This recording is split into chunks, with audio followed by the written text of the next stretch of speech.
L'essentiel de l'actualité avec Lionel Durel. Bonjour à tous, tout de suite le journal de la mi-journée avec la rédaction de 24matin.fr.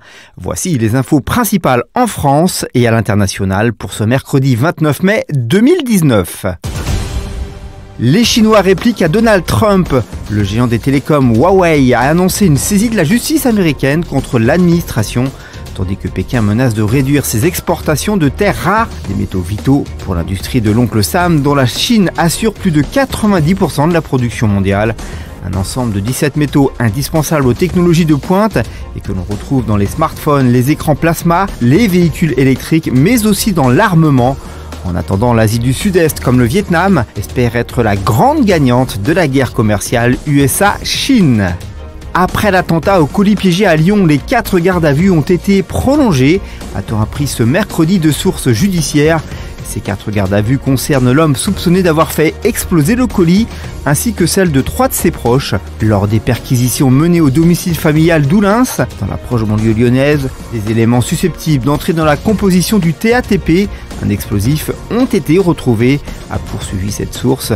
Notez que les empreintes ADN relevées sur les restes du colis piégé correspondent bien à celles du principal suspect. Emmanuel Macron veut peser sur le nouveau paysage européen. Le président a cherché hier à Bruxelles à se placer au centre du jeu pour construire l'Union européenne des 5 prochaines années, en appelant à une vaste coalition entre les forces de droite, de gauche et écologistes pro-européennes. Face aux caméras, Macron a expliqué que son souhait était de rassembler « Je veux de la cohérence et de la compétence. Ma priorité, c'est d'avoir les gens les plus qualifiés », a-t-il affirmé. Le gouvernement a dit ce mercredi attendre de General Electric qu'il soit exemplaire à Belfort, assurant qu'il serait très exigeant sur l'accompagnement des salariés. Après l'annonce de la suppression de plus de 1000 emplois, on a imposé à General Electric de mettre en place un fonds de 50 millions d'euros de revitalisation industrielle alimenté par le géant industriel américain pour ne pas avoir tenu son engagement de créer 1000 emplois en France. Après son rachat de la branche énergie d'Alstom en 2015, a rappelé la secrétaire d'État Agnès Pannier-Runacher sur la radio France Info. En bref, et dans le reste de l'actualité, la croissance du produit intérieur brut s'est élevée à 0,3% au premier trimestre en France, a confirmé l'INSEE, tout en mettant en avant la forte progression du pouvoir d'achat qui atteint 0,9% sur la période. Cette hausse du pouvoir d'achat ne s'est que partiellement répercutée sur la consommation des ménages, en hausse de 0,4%, alors que le taux d'épargne continue lui d'augmenter à 15,3%, a précisé l'Institut national des statistiques.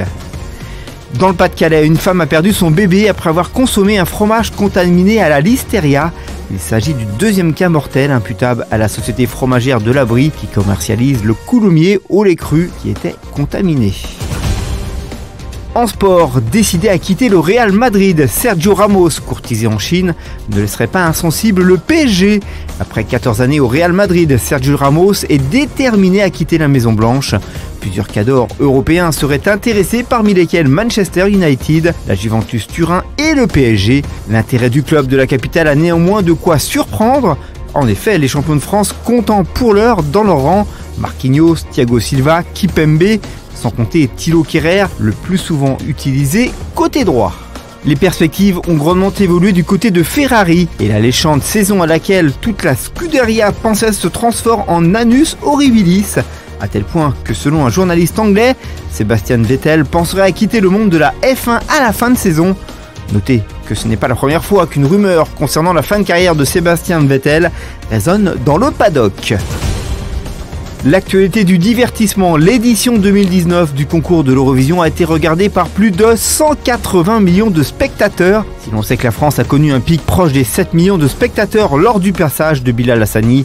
D'après les chiffres de Médiamétrie, le succès se confirme également dans d'autres pays d'Europe comme les Pays-Bas, l'Italie ou encore l'Allemagne. Voici votre page météo. Quel temps fera-t-il jeudi matin? Les nuages sont plus nombreux du nord de la Nouvelle-Aquitaine au nord-est avec quelques ondées très éparses au nord de la Loire.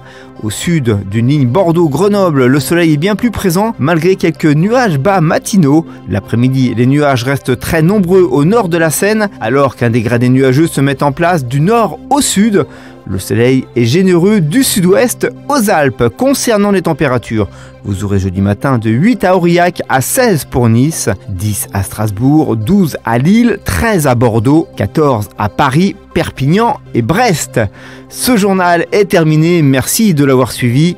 Pour rester informé, direction notre site 24matin.fr et nos applications. Quant à nous, on se retrouve dès 20h pour un résumé de l'actualité sur notre site. Bon mercredi à tous, à vendredi 13h pour un tout nouveau rendez-vous.